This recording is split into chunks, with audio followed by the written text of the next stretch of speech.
அதான் முகப்புரை பிரச்சனை. முகப்புரை அப்படிங்கிறது எப்படி வந்தது, இந்த முகப்புரை அப்படிங்கிறது யார் கொண்டு வந்தா, அது யார் ஏத்துனா, யார் படிச்சா, யார் வடிவமைச்சா அப்படிங்கிறத ஒரு மிகப்பெரிய இந்திய அரசியலமைப்பு சட்டத்துடைய முன்னுரை. அப்ப நம்ம கட்டுரை எழுதும்போது ஒரு முன்னுரை எழுதியா, இந்த முன்னுரையை இந்த கட்டுரையை பற்றி சொல்லிடும். அது போல இந்திய அரசியலமைப்பு சட்டம்ங்கிறது ஒரு மிகப்பெரிய எழுதப்பட்ட அரசியலமைப்பு சட்டம்.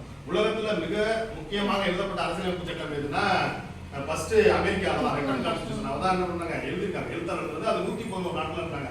ஆனா இந்திய அரசியலமைப்பு சட்டம் எத்தனை 2 ஆண்டுகள் 11 மாதம் 18 நாட்கள். இந்தியா வரலாற்றிலே உலக வரலாற்றிலே மிக நீண்ட காலம் எழுதப்பட்ட ஒரு அரசியலமைப்பு சட்டம் எதுனா இது இந்திய அரசியலமைப்பு சட்டம். நம்ம ஆங்கிலத்தை அடிமைப்படுத்தி கிடந்தோம். ஆங்கிலத்தை அடிமைப்படுத்தி கிடந்த பிறகு நம்ம இந்திய விடுதலை பெற போகுது. விடுதலை பெற போறதுக்கு மட்டும் நம்ம ஒரு குடியரசு மக்களாட்சி நாடாக மலர வேண்டும் அப்படிங்கிற அடிப்படையில் தான் இந்திய அரசியலமைப்பு சட்டம் இன்னொரு கிட்டத்தட்ட 75 ஆண்டுகள் ஆகி கம்பீரமாக நமக்கு உரிமைகளை நம்ம பாதுகாத்து இருக்கோம். நம்மளுடைய தலைவரை நாமே தேர்ந்தெடுத்திருக்கோம். நம்மளுடைய ஆட்சி செய்த பிரிட்டன் கூட அந்த எழுதப்படாத அரசியலமைப்பு சட்டம். உலக வரலாற்றிலேயே 2 ஆண்டுகள் 11 மாதம் 18 நாட்கள் இந்த அரசியலமைப்பு சட்டத்தை நம்ம சாதாரணமா வச்சிருக்கோம். இன்னைக்கு ஒரு உறுதிமொழி எடுத்திருக்கோம். இன்னைக்கு ஒரு முகவுரை படிச்சிருக்கோம். இந்த முகவுரை எப்படி வந்தது, முகவுரை யார் கொண்டுட்டு வந்தது தெரியுமா? முகவுரை யார் கொண்டு வந்து தெரியுமா? இந்த முகவுரையை படிச்சு பார்த்தா தெரியும். இந்திய மக்களாகிய நாம் அந்த முகவுரை அப்படியே என்ன பண்ணோம், அதை நீங்க சாதாரணமா நீங்க படிச்சிருக்கோம். முகவுரைய ஒரே ஒரு முறை மட்டும் தான் திருத்திருக்காங்க. 1976ல ஒரே ஒரு முறை மட்டும் தான் திருத்திருக்காங்க. இந்த முகவுரைங்கிறது நம்மளுடைய பறந்துபட்டது இறையாண்மை மிக்க.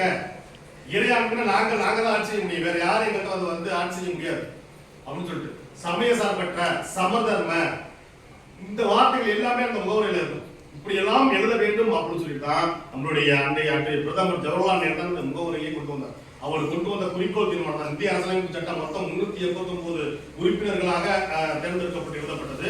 இந்திய அரசியலமைப்பு சட்டம் முதல் கூட்டம் 1946 டிசம்பர் 9 நடந்துச்சு. அதனுடைய தற்காலிக தலைவராக சச்சிதானந்த சின்ஹா இருந்தாரு.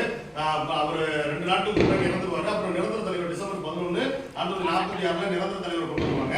அப்புறம் டிசம்பர் 13 1946 தான் குறிக்கோள் தீர்மானம் அந்த குறிக்கோள் தீர்மானம் கொண்டு வந்த பிறகுதான் என்ன பண்றாங்க, முகவரி. இந்த குறிக்கோள் தீர்மானத்தோட இதுதான் இந்த முகவரி. இந்த குறிக்கோள் தீர்மானம் எப்ப ஜனவரி 22 1947ல என்ன பண்றாங்க, குறிக்கோள் தீர்மானத்தை ஏத்துக்கிறாங்க. அதான் முகவரி. அதாவது முகவரி. முகவரி யார் எழுதுனது? ஜவஹர்லால் நேரு. முகவரி எங்க எடுக்கப்பட்டது? அமெரிக்கால இருந்து எடுத்திருக்கோம்.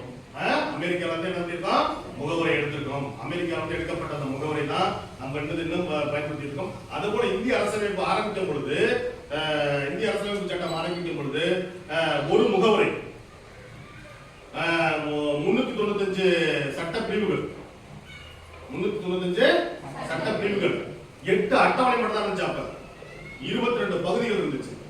இப்ப ஒரு முகவரை ஒரே ஒரு முறை தான் முகவரை திருத்திருக்கோம். 395 சட்ட பிரிவுகள் வந்து 450க்கு மேல போயிடுச்சு. 450க்கு மேல போயிடுச்சு. அதுக்கு அடுத்தது 22 பகுதிகள் 24 பகுதிகளா இருந்துச்சு. இந்த 24 பகுதிகள் அப்படிங்கிறது எதுனா இந்த 395 சொல்றோம்ல 395 சட்டமைப்புக்குள்ள அதுல அடங்கும். இது என்னது? அடிப்படை உரிமைகள், அடிப்படை கடமைகள், அரசு வழிகாட்டு நெறிமுறை கோட்பாடுகள், அரசியலமைப்பு சட்ட திருத்தம். நம்ம எது பண்ணாலுமே நம்ம சட்டத்தை பத்தி தான் நடக்கும். சட்டத்தை மீறினோம்னா தான் நமக்கு என்னது தண்டனை கிடைக்கும்.